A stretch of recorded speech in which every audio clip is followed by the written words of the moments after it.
기도하겠습니다. 존귀하시고 고마우신 아버지 하나님, 드려지는 예배가 하나님 기뻐하시는 영의 예배 되게 하여 주시옵소서. 성전의 뜰만 밟고 가는 종교적 인간이 되지 않게 도와주시옵시고, 우리 주님의 구원의 은혜 가운데 흠뻑 젖어 살아가는 죄들 되게 도와주시옵소서. 이 시간 성령께서 제한 없이 운행하여 주시고, 듣는 자나 전한 자나 합력하여 선을 이루는 귀한 은혜 받는 아름다운 시간 되게 하여 주시옵소서. 예수님의 이름으로 기도하옵나이다. 제가 전에 와서 여러분들에게 같이 인사를 한번 나눈 적이 있는데요. 우리 옆 사람 보시고 이렇게 인사하세요. 어떻게 인사하시냐면 하쿠나 마타타 이렇게 인사하시는 겁니다. 옆 사람 쳐다보시고 시작. 예, 하쿠나 마타타라고 하는 이 인사는 아프리카 스와힐러예요. 이 말의 의미는 잘 될 거야, 걱정하지 마, 형통해질 거야 라고 하는 믿음의 언어입니다. 우리 기독교인들에게 정말 잘 맞는 그런 언어인데, 물론 제가 베트남으로 가니까 뭐 쉰짜오 할 수 있고 사바디캅, 사바디 뭐 이런 거 할 수 있어요. 그런데 제가 볼 때는 이 하쿠나 마타타가 우리 기독교인들에게 가장 좋은 인사말 같아요. 우리 자 의미를 아셨으니까 우리 옆 사람 얼굴 다시 한번 보시고 조금 느끼한 표정을 지어도 괜찮아요. 자, 인사하시겠습니다. 시작. 그런 은혜가 있기를 주인의 이름으로 축원합니다. 오늘 봉독한 이사야서 43장 8절로 13절의 말씀을 가지고 너희는 나의 증인이라 라고 하는 제목으로 하나님 말씀을 듣도록 하겠는데요. 우리가 하나님의 증인으로 살게 될 때 나타나는 그러한 결과가 오늘 두 가지로 성경에서는 얘기합니다. 먼저는 우리가 증인의 삶을 살게 될 때 하나님을 모르는 사람에게는 8절에 보면 눈이 있어도 보지 못하고 귀가 있어도 듣지 못하는 백성을 이끌어내는 은혜가 주어진다는 것입니다. 왜 우리가 하나님의 증인의 삶을 살아야 되느냐? 눈이 있어도 볼 수 없고 귀가 있어도 듣지 못하는 그 영혼들을 이끌어내게 하기 위해서, 그래서 우리가 하나님의 증인의 삶을 살아야 된다는 것입니다. 여러분, 제가 베트남으로 선교사로 이렇게 나가게 되지만 여러분들이 저를 위해서 기도해 주실 때 이런 믿음이 괜찮잖아요. 여러분들이 기도해 주신다라고 하는 믿음. 기도해 주실 거죠? 선교사를 위해서 기도하지 마세요. 선교사에게 후원이 잘 되고 건강하고, 물론 이런 기도도 중요합니다만 정말 중요한 기도는 선교지를 위한 기도를 드리셔야 됩니다. 선교사의 마음으로 선교지를 위한 기도를 드려야 되는 거예요.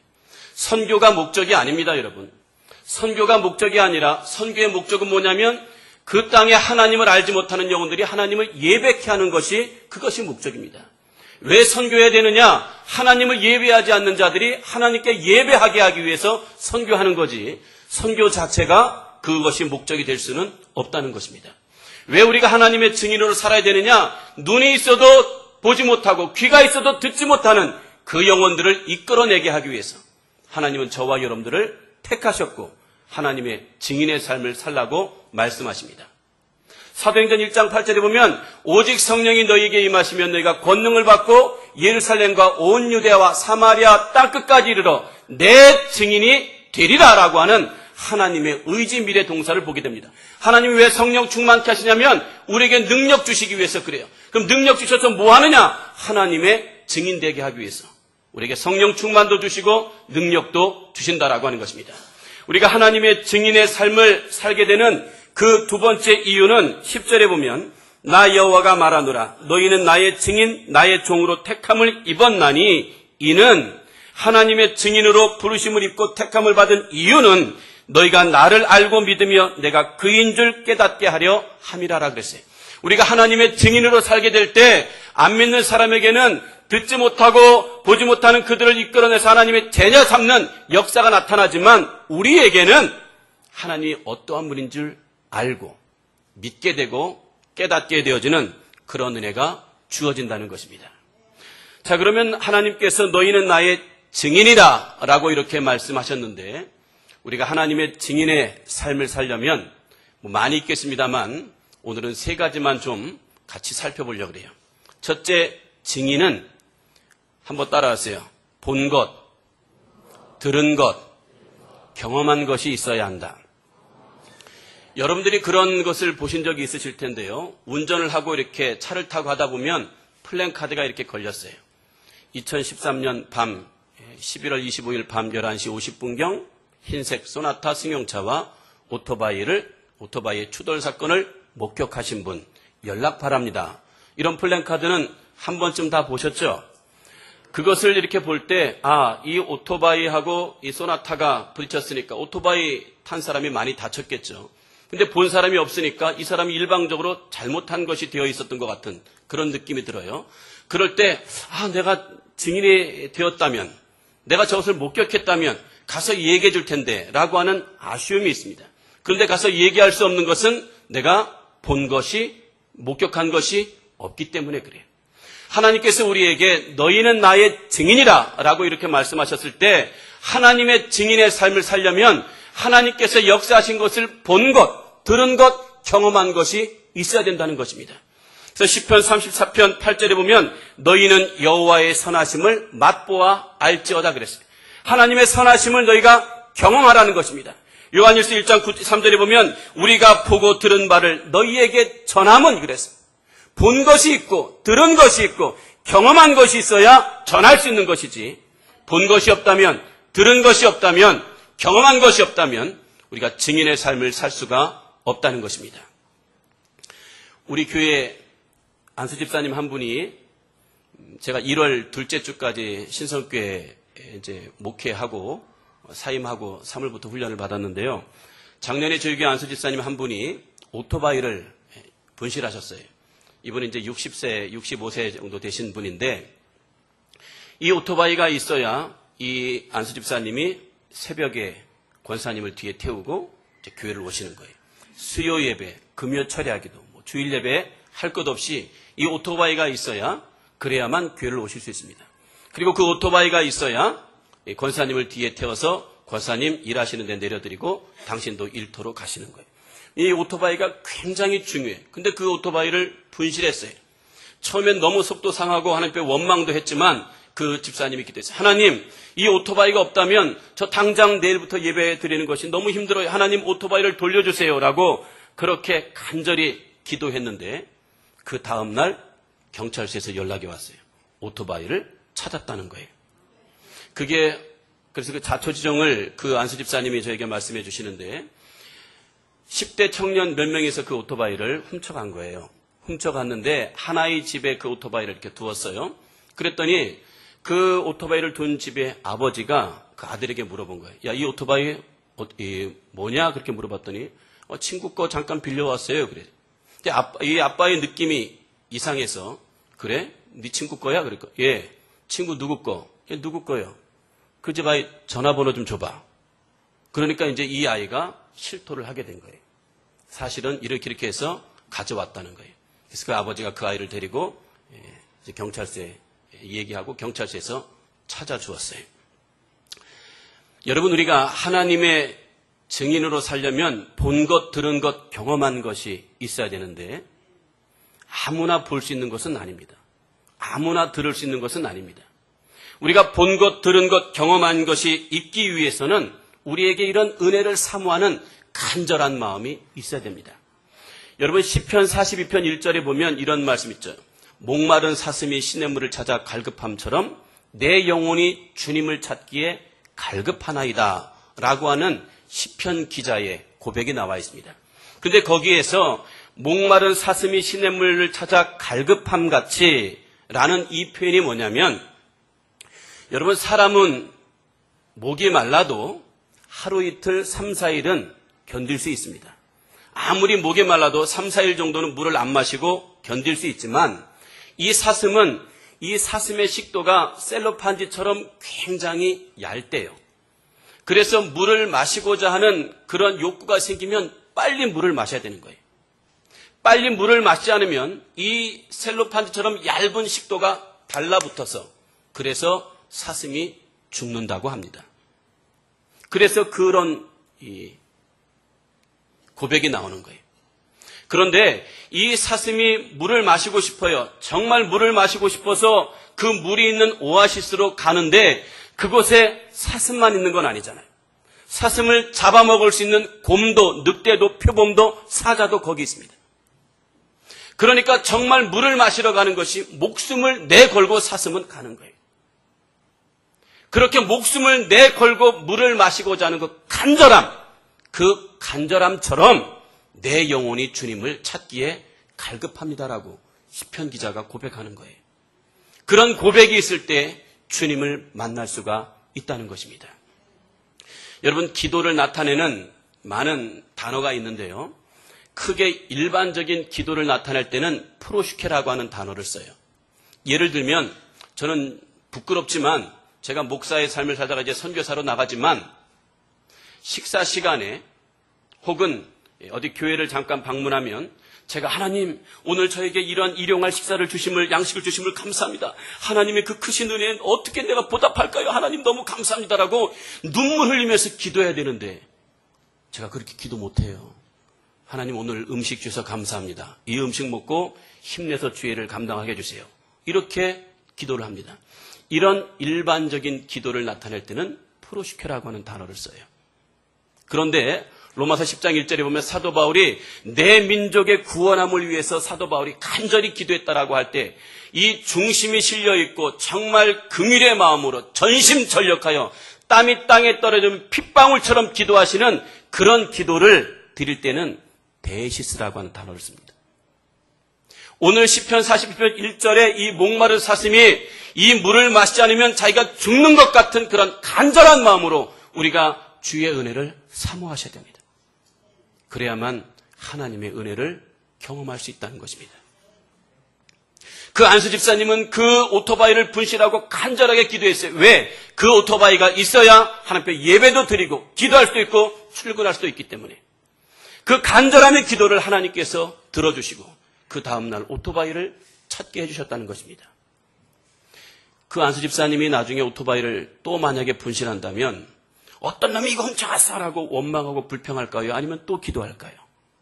또 기도하시죠. 사랑하는 성도 여러분, 우리가 하나님의 증인으로 살고자 한다면 하나님의 살아계심을, 하나님의 역사하심을 여러분들이 꼭 경험하게 되기를 주님의 이름으로 축원합니다.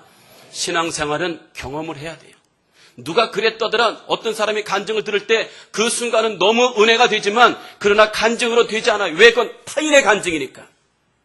그 간증을 들을 때 하나님 나도 저분의 간증처럼 하나님을 그렇게 뜨겁게 만나기를 원합니다라고 그렇게 간절한 마음이 있을 때 그럴 때 하나님께서 우리에게 은혜를 주신다는 것입니다.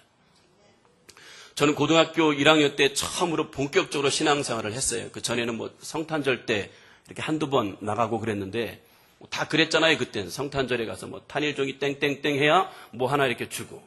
근데 제가 고등학교 때 신앙생활을 처음 시작하는데 다른 교회 친구들이 이상한 기도를 하더라고요.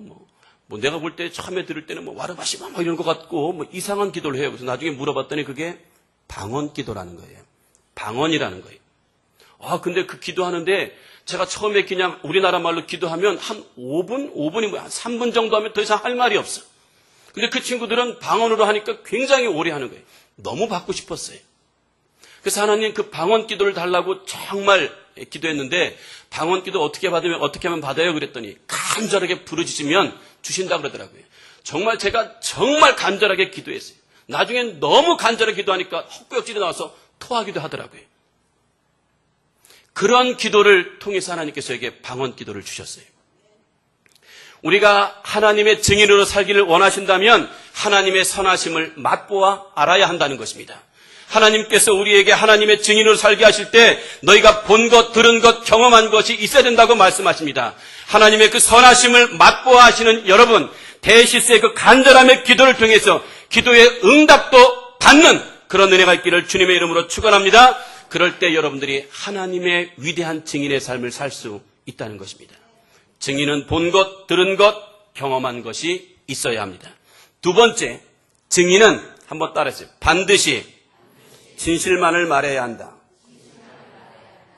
증인은 반드시 진실만을 말해야 되는데요. 제가 저희 교회 목회할 때 증인을 한번 쓴 적이 있어요. 저희 교회에서 바로 옆에 막대 먹은 돼지라고 하는 고깃집이 있어요. 왜 식당 이름은 그렇게 짓는지 모르겠어요. 막대 먹은 돼지. 어쨌든 저희 교회에서 3m밖에 떨어지지 않았어요. 저희 마당에서. 그분들이 전도 대상자고 이제 그 며느리하고 아들은 저희 교회에 이제 나오는데 그곳에 일하셨던 아저씨가 한밤중에 캄캄한 밤에 비 오는 날 횡단보도를 건너다가 달려오는 관광버스에 치여서 20몇 미터 나가서 떨어져서 그 자리에서 직사했어요. 근데 죽은 자가 말이 없다고 보험회사에서 이분이 일방적으로 잘못한 것이 되어버렸어요. 그래서 2,700만 원인가 이렇게 보상을 나왔어요. 그 아들이 너무 속상한 거예요. 왜냐하면 아버지의 목숨이 2,700만 원밖에 안 되니까. 저보고 좀 증인 좀 서달라는 거예요. 그래서 제가 사고 난 것을 목격한 것이 아닌데 어떻게 증인을 설 수 있습니까? 그랬더니 목사님, 제가 이렇게 법원을 통해서 재판을 하면 이기면 몇백만에서 1,000만 원, 그렇다고 몇 억을 더 받는 건 아닌데 그 정도는 더 받을 수 있습니다. 그런데 그렇게 받는 건 다 변호사 비용으로 나갑니다. 그런데 제가 이것을 하고 싶은 건 우리 아버지의 목숨이 2,700만 원밖에 안 되는 게 너무 속상하다는 거예요. 그래서 증인 좀 서달라는 거예요. 뭐를 증인을 서야 됩니까? 그랬더니 우리 식당이 얼마나 잘 됐는지, 그리고 우리 아버지가 거기에서 어떠한 일을 하셨는지 그것을 밝힐 수 있다면 그러면 액수가 조금 더 올라간다는 거예요. 돈 때문에 하는 것은 아니라는 거예요. 해봐야 변호사 비용 나가면 남는 게 똑같은데, 그런데 자기 아버지의 목숨의 값이 너무 싼 것 때문에 속상해서 그렇다는 거예요. 그래서 제가 법원에 가서 판사 앞에서 증인을 섰어요. 진실만을 말하고 위증할 때는 위증의 벌을 받겠다라고 제가 선서하고 증인을 선 적이 있습니다. 여러분, 증인은 반드시 진실만을 얘기해야 되고 거짓을 말할 때는 위증의 벌을 받게 되는 것입니다. 그렇다면 하나님께서 너희는 나의 증인이라고 말할 때 우리가 진리를 말한다라고 할 때 예수 믿으면 병 고침 받습니다. 예수 믿으면 사업이 잘 됩니다. 예수 믿으면 자녀가 좋은 대학에 들어갈 수 있습니다. 이건 진리가 아닌 거예요. 이건 진실이 아닌 것입니다. 좋은 대학 가는, 서울대학 가는, 좋은 대학 가는 자녀들 가운데 예수 안 믿는 사람도 많고요. 사업이 잘 되는 사람 가운데 예수 안 믿는 사람도 부지기수고, 그리고 건강한 사람들 가운데 예수 안 믿는 사람도 부지기수고, 신앙생활 잘하지만 아픈 사람도 있다라고 하는 것입니다. 이건 진리가 아니에요. 진리와 진실은 시대와 상황과 조건이 바뀌어도 바뀌지 않는 것, 그게 진리인 것입니다. 여러분, 제가 어릴 때는 개미와 배짱이의 예화 아시죠? 개미가 좋은 동물이고 배짱이는 나쁜 배짱이에요. 개미는 봄, 여름, 가을 열심히 일해서 겨울에 많은 이 추수를 이제 쌓아두고 이 추운 겨울을 따뜻하게 놨어요. 근데 배짱이는 하루 종일 봄, 여름, 가을 일도 안 했으니까 먹을 게 없어서 추운 겨울날 개미에게 와서 도움을 요청한다는 게, 사람은 근면하게 성실하게 살아야 된다라고 하는 것이 개미와 배짱이가 주는 교훈입니다. 지금은 바뀌었어요. 개미는 봄, 여름, 가을 열심히 일해서 겨울에 류마티스 관절염 때문에 그 일했던 거 다 병원에 쏟아 부어줬습니다. 근데 배짱이는 봄, 여름, 가을, 겨울 열심히 노력해서 슈퍼스타 K라는 데 나갔어요. 1등을 해서 5억의 상금을 받고 가수로 데뷔했어요. 돈방석에 앉았어요. 지금은 바뀌었어요. 저희 어릴 땐 흥부는 좋은 사람, 놀부는 나쁜 놈이었습니다. 근데 우리 아이들에게 그렇게 얘기하면 우리 아이들이 가끔 반론을 제기해요. 아빠, 그거는 아닌 것 같아요. 왜? 흥부는 능력도 없으면서 애만 많이 낳고, 놀부는 능력이 많은데 자식 하나 낳아서 잘 키웠으니까 아빠 놀부가 나쁜 사람이 아니에요. 시대가 바뀌었어요. 이건 진리가 아닌 거예요. 이건 진실이 아닌 겁니다. 진실과 진리는 시대와 상황과 조건이 사람이 바뀌어도 바뀌지 않는 것이 진리인 것입니다. 그럼 뭐가 진리냐? 로마서 3장 23절에 말씀하고 있는 것처럼 이 세상의 모든 사람이 죄인이라고 하는 것이 진리고요. 6장 23절에 죄의 싹은 사망이라고 하는 것이 진리고, 히브리서 9장 27절에 사람이 한 번 태어나서 죽는 것은 정해진 이치고 그 후에는 영원한 지옥의 심판과 천국의 심판이 있다라고 하는 것이 진리고, 인간이 연약하여 할 수 없는 그것을 하나님께서 하나님의 방법을 하셨다는 로마서 8장 3절 4절의 말씀이 진리인 것입니다. 영접하는 자 곧 그 이름을 믿는 자에게는 하나님의 자녀가 되는 권세를 주셨다는 요한복음 1장 12절의 말씀이 진리고, 내가 곧 길이요 진리요 생명이니 나로 말미암지 않고는 아버지께로 올 자가 없다고 했던 요한복음 14장 6절의 말씀이 진리입니다. 사도행전 4장 12절에 천하만국의 구원을 얻을 만한 다른 이름을 주신 적이 없다고 말씀하신, 그래서 예수 그리스도를 통하지 않고는 누구든지 구원받을 수 없다라고 하는, 그래서 예수를 믿어야만 구원받는다는 이 사실이 진리라고 하는 것입니다. 여러분, 찬송가 중에 날 대속하신 예수께 그런 찬송이 있죠. 대속이라는 말, 주님 나를 속량했으니, 속량이라는 말, 주님은 나를 구속해 주셨다는 구속이라고 하는 말, 이 단어는 틀리지만 의미는 다 똑같은 의미입니다. 이게 어디에서 나왔냐면 노예를 주고 파는 이 시장에서 나온 단어예요. 이 구속이라고 하는, 대속이라고 하는 말의 의미가 이런 것입니다. 그 당시에 노예가 얼마나 비참합니까? 잡혀왔잖아요. 잡혀왔어요. 아버지와 아들과 자녀들이, 아버지는 이 사람이 사가고 어머니는 이 사람이 사가고 딸과 자녀들은 다른 사람이 사가면 뿔뿔이 흩어지는 거예요. 그래서 이때 노예들의 비참함을 어떤 사람은 이렇게 표현합니다. 노예와 당나귀는 똑같다. 다만 노예는 말을 할 뿐이다. 노예와 당나귀의 삶이, 비참함이 똑같다는 거예요. 다만 노예는 말을 할 뿐이라는 거예요.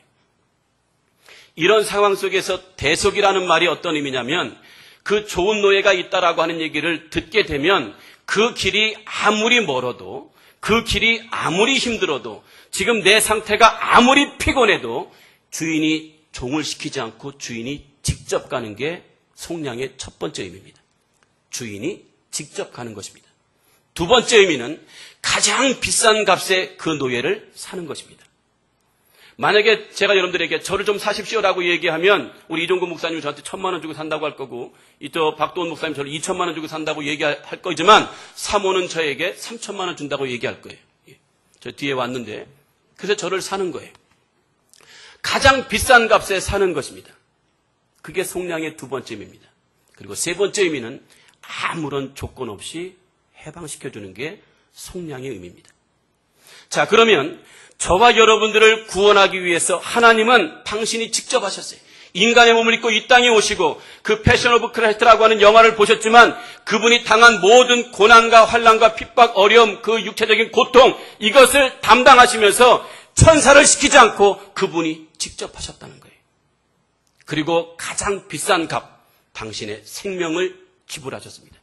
그리고 난 다음에 내가 너를 이렇게 구원했으니까 너 나를 위해서 교회는 100개를 정도는 건축해야 되고, 너 나를 위해서 헌금은 이 정도 해야 되고, 너 나를 위해서 전도는 몇 명 정도 해야 되고, 너 나를 위해서 성가대는 20년 정도는 해야 되고, 이런 조건 내걸지 않았어요. 아무런 조건 없이 우리를 놓아주셨습니다. 그게 속량이고 구속이고 대속입니다. 진리가 뭐냐면 이 귀한 사랑, 이 귀한 은혜, 이 귀한 가치를 우리가 가감없이 전달하는 것, 그것이 증인의 삶입니다.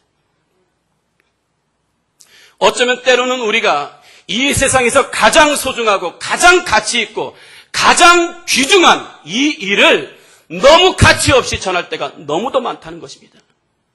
예수 한 번만, 교회 한 번만 와주세요. 내 체면을 봐서 한 번만 봐주세요. 여러분, 이건 복음 전파가 아닙니다. 이건 팔리지 않는 어떤 물건을 함께 팔아버리는 땡처리지, 이건 복음이 아니라고 하는 것입니다. 사람들에게 예수의 이름을 설득하려고 하지 마세요. 예수의 이름은 선포하는 것입니다. 그들이 믿든지 안 믿든지는 주님의 몫입니다. 예수 그리스도라고 하는 그 귀한 이름, 저와 여러분같이 그 더럽고 추악한 인간을 위해서 십자가에 풀려 죽으시는 것을 조금도 후회하지 아니하시고 뉘우치지 아니하시는 그 위대한 이름을 우리가 너무 값없이 전할 때가 너무도 많다는 것입니다. 예수의 복음은 땡처리가 아니에요. 제발 나를 봐서 한 번만 와주세요. 우리 교회 뭐 하니까 내가 저녁 한 번 사줄 테니까 나를 봐서 한 번만 와줘. 이건 복음 전파가 아니라고 하는 것입니다. 예수의 이름을 설득시키려고 하지 마세요. 예수 이름은 선포하면 되는 것입니다. 우리가 그들에게 전하는 소식이 나쁜 소식이 되어야, 그래야만 복음이 기쁜 소식이 되는 거예요. 그들이 죄인이라고 하는 사실을 알려주어야 그들이 의인이신 예수를 만나게 된다라고 하는 것입니다. 여러분, 성경을 보는 단 하나의 눈이 있습니다. 성경은 목사의 눈으로 봐도 보이지 않습니다. 성경은 교사의 눈으로 봐도 보이지 않습니다. 성경은 목사의 눈으로 보고 오늘 어디를 가지고 설교할까 이것만 보이는 거예요. 선생의 눈으로 이 성경을 보게 되면 어떤 말씀을 가지고 학생을 가리킬까 이것만 보이는 것입니다. 성경을 보는 단 하나의 눈은 죄인의 눈으로 봐야 됩니다. 그래야 의로우신 예수 그리스도가 보이게 된다라고 하는 것입니다. 이 세상에서 가장 소중하고 가장 귀한 이 사실을 다른 사람이 오해해서 들을 수 있는 잘못된 방법으로 우리가 전할 때가 너무도 많다라고 하는 것입니다.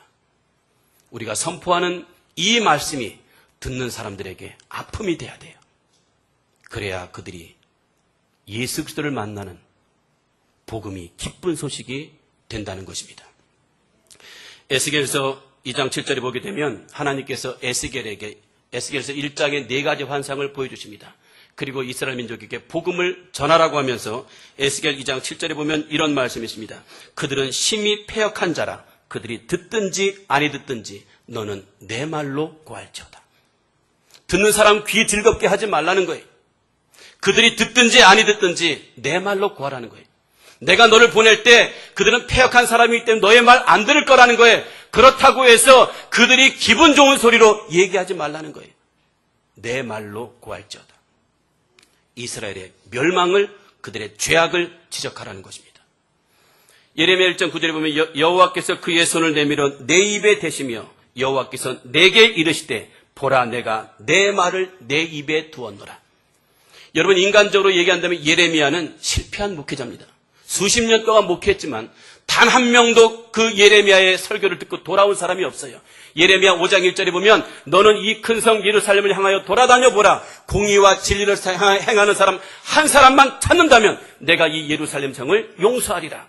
그러나 한 사람이 없었기 때문에 이 예루살렘이 BC 586년 바벨론에 의해서 초토화되게 되는 것입니다.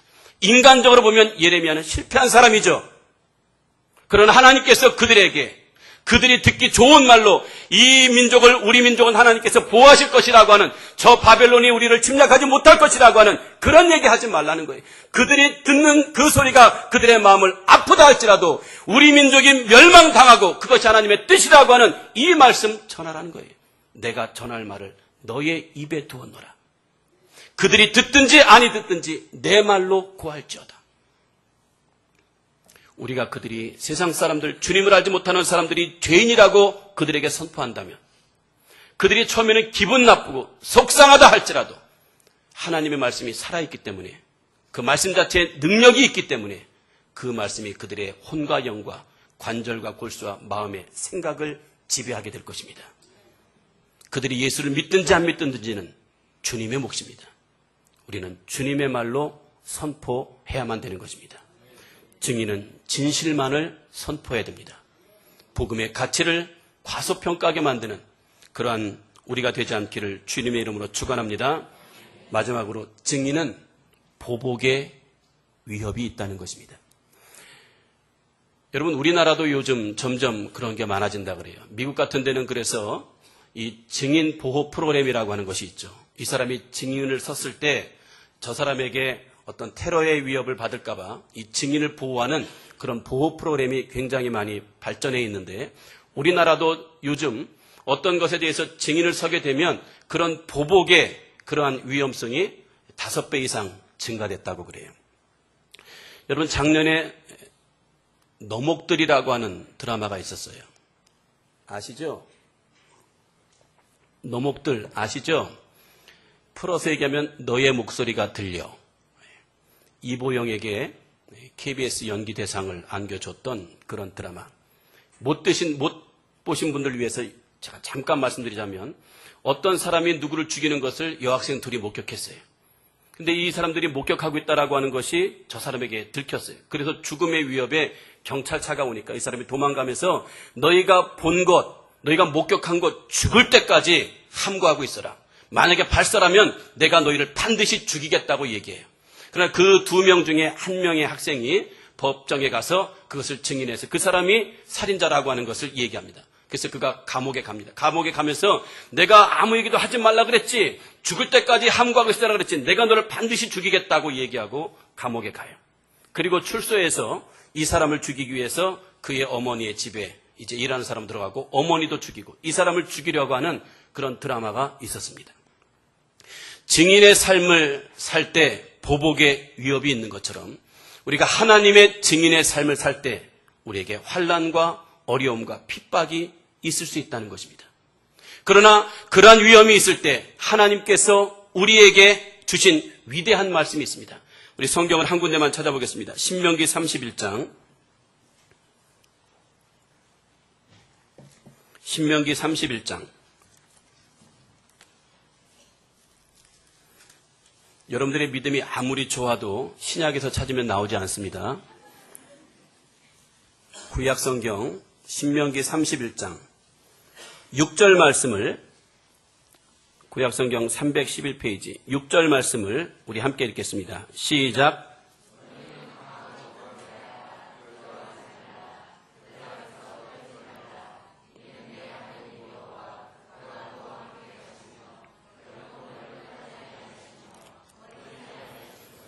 성경에 하나님께서 우리에게 많은 명령을 하셨어요.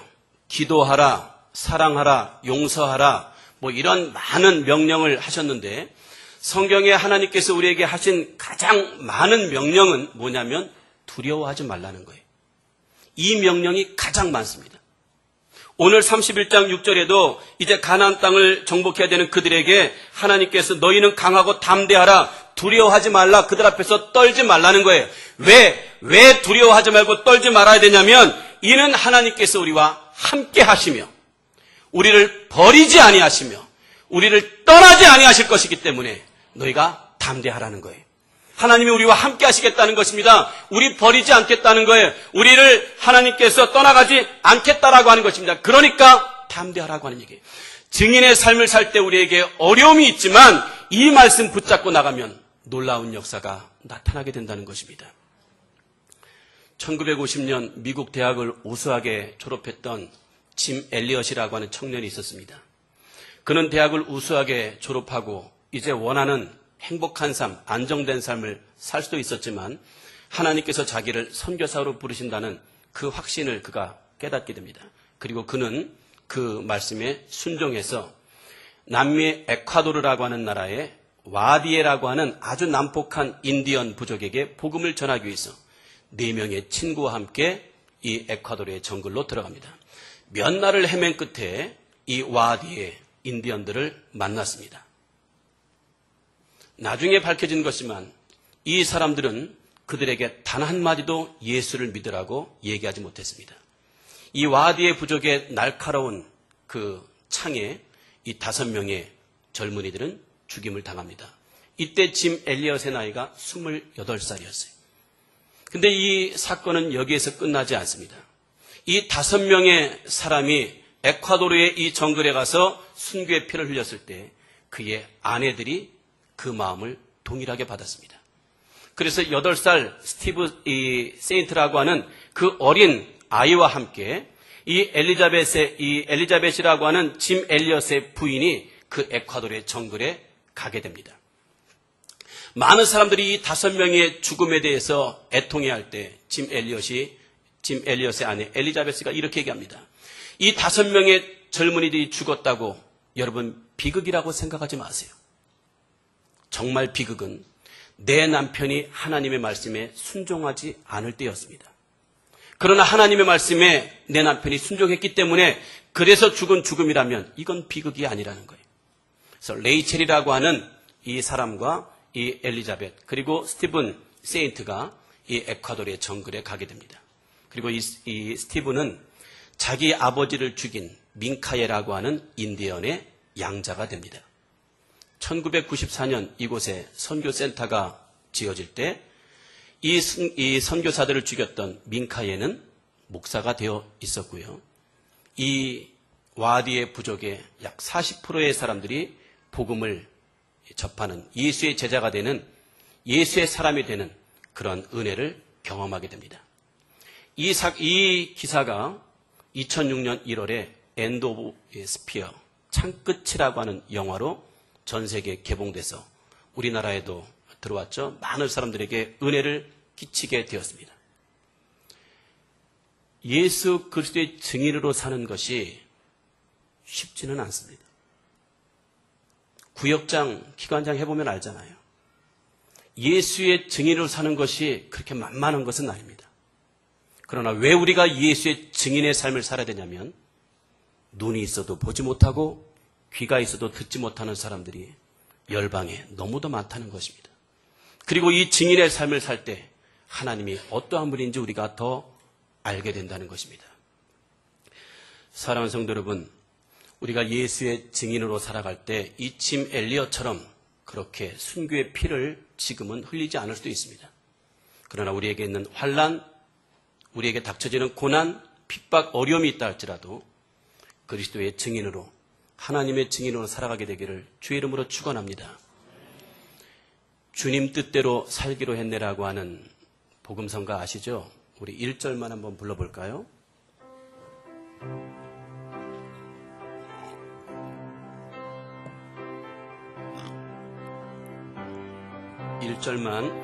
주님 뜻대로 살기로 했네. 주님 뜻대로 살기로 했네. 주님 뜻대로 살기로 했네. 뒤돌아서지 않겠네. 우리 반주는 작게 계속 좀 해주세요. 여러분들이 저가 많이 불렀던 복음성가입니다. 그래서 저는 이 복음성가 속에 이러한 아름다운 아픔이 있는 줄은 얼마 전에 처음 알았습니다.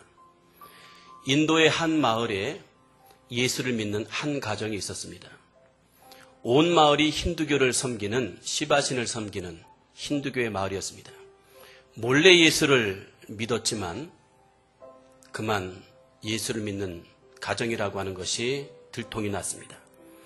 이 사실을 알고 그 마을의 추장이 너무도 화가 났습니다. 그래서 모든 사람들을 다 마을 공터에 불렀습니다.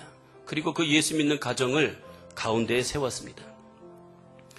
우리 마을은 전부가 시바신을 섬기는 그러한 마을인데 너희는 어찌 예수라고 하는 신을 믿어서 만약에 우리 마을에 재앙이 있다면, 우리 마을이 잘못된다면 어떻게 되겠느냐? 자, 너 여기서 예수를 믿지 않겠다고 시인해라. 그러면 우리는 너희를 살려줄 거지만 네가 예수를 믿는다고 한다면 너희를 죽일 것이다 라고 위협합니다. 그리고 어린 자녀들을 가운데에 세웠습니다. 자, 대답해라. 그들의 눈에는 살기가 등등하고 손에는 커다란 돌들이 쥐어져 있었습니다. 예수를 안 믿는다고 빨리 얘기해라. 계속해서 추장은 그렇게 압박해 왔습니다. 그 마음의 번민과 갈등이 많았겠죠.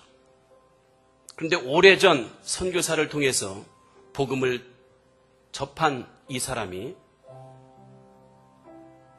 그 예수를 만나고 난 다음에 너무 감사해서 지었던 그 노래가 생각이 났어요. 그 노래가 이 노래입니다. 나는 예수를 포기할 수 없다라고 하는 마음으로 1절을 부릅니다. 주님 뜻대로 살기로 했네. 주님 뜻대로 살기로 했네. 주님 뜻대로 살기로 했네. 뒤돌아서지 않겠네. 화가 난 추장은 돌을 던지라고 얘기합니다. 무수히 날아오는 그 돌들에 자녀들이 맞아 죽으면서 비명을 질러댑니다. 머리에서 피가 나죠. 그 사나운 돌들에 의해서 자녀들은 곧 죽음을 맞게 됩니다. 이번에는 아내를 세웠습니다. 자, 너 예수 안 믿는다고 얘기해라. 그렇지 않다면 너의 아내를 죽일 것이다. 순간 아내의 눈과 이 가장의 눈이 마주쳤습니다. 그리고 그는 조용히 2절을 부릅니다. 이 세상 사람 날 몰라줘도, 이 세상 사람 날 몰라줘도, 이 세상 사람 날 몰라줘도 뒤돌아서지 않겠네. 화가 난 주장은 저 여인을 죽이라고 얘기합니다. 무수히 많은 사람들이 돌을 던집니다. 이윽고 이 아내의 비명소리도 잠잠해져 갔습니다. 그 공터에 피가 흥건히 고이기 시작합니다. 이제 추장은 마지막으로 얘기합니다. 너의 자녀도 죽었고 너의 아내도 죽었는데 자 이제는 너의 몫입니다. 너가 한마디만 예수 안 믿겠다고 하는 한마디만 하면 우리는 너를 살려줄 것이다. 너를 살려주고 싶다. 자 한마디만 얘기해라. 안 믿겠다고 한마디만 얘기해라. 그는 조용히 3절을 부릅니다. 세상 등지고 십자가 보내. 세상 등지고 십자가 보내. 세상 등지고 십자가 보내. 노 터닝백. 뒤돌아서지 않겠네. 화가 난 추장은 사람들에게 이를 죽이라고 얘기합니다. 많은 사람들이 달려들어서 창으로 그를 찌르고 돌을 던져서 그를 죽였습니다. 그리고 광분한 그 모든 사람들은 뿔뿔이 흩어졌습니다. 그들의 시체는 공터에 방치됐습니다. 그런데 이 추장의 마음속에 도대체 저들이 믿는 그 예수가 무엇이길래 자신들의 목숨까지도 저렇게 버리는 걸까? 저런 위험의 순간이 오게 되면 자기는 시바신을 포기할 것 같은데 도대체 예수가 누구길래 저들은 죽음까지도 저렇게 두려워하지 않나? 예수가 누구인지 궁금해졌어요. 그리고 예수를 알기 위해서 선교사를 찾아가고 선교사를 통해서 그가 주님을 영접했습니다. 그리고 온 마을이 예수 믿는 마을이 되었습니다. 사랑하는 성도 여러분,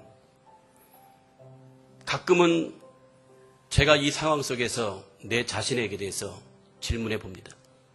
그 상황이 되면 주님 뜻대로 산다고 나는 노래할 수 있을까? 솔직한 얘기로 전 자신이 없어요.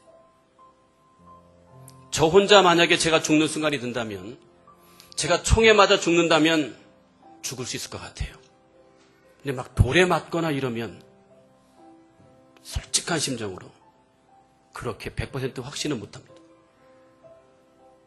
그러나 우리가 이러한 순교의 피를 지금은 흘리지는 않습니다. 그러나 그들이 그런 목숨을 버려가면서까지 지키고 싶어 했던 것은 무엇일까요? 예수의 복음이 그만큼 소중하기 때문 아니겠습니까? 예수의 복음이 그만큼 귀중한 것 때문에 그러지 않겠습니까? 그 예수의 이름을 설득시키려고 하지 않는, 땡처리로 처리하지 않는 그러한 하나님의 증인, 그런 증인의 삶을 저와 여러분들이 살게 되기를 주님의 이름으로 축원합니다. 하나님께서 10절에 나 여호와가 말하노라 너희는 나의 증인 나의 종으로 택함을 입었다. 증인은 본 것, 들은 것, 경험한 것이 있어야 됩니다. 하나님의 선하심을 맛보아하시는 저와 여러분, 그리고 시대와 상황과 조건이 어떻게 바뀐다 할지라도 예수 그리스도 외에는 구원을 얻을 만한 그 어떤 이름도 하나님이 주신 적이 없다는 것을 기억하시고 그 예수의 생명을 담대하게 증거하시고 그 구속의 의미를 담대하게 선포하시는, 그리고 때로는 우리 앞에 고난과 핍박과 환난이 있다 할지라도 끝까지 이 길을 걸어가시는 저와 여러분 되시기를 주님의 이름으로 축원합니다.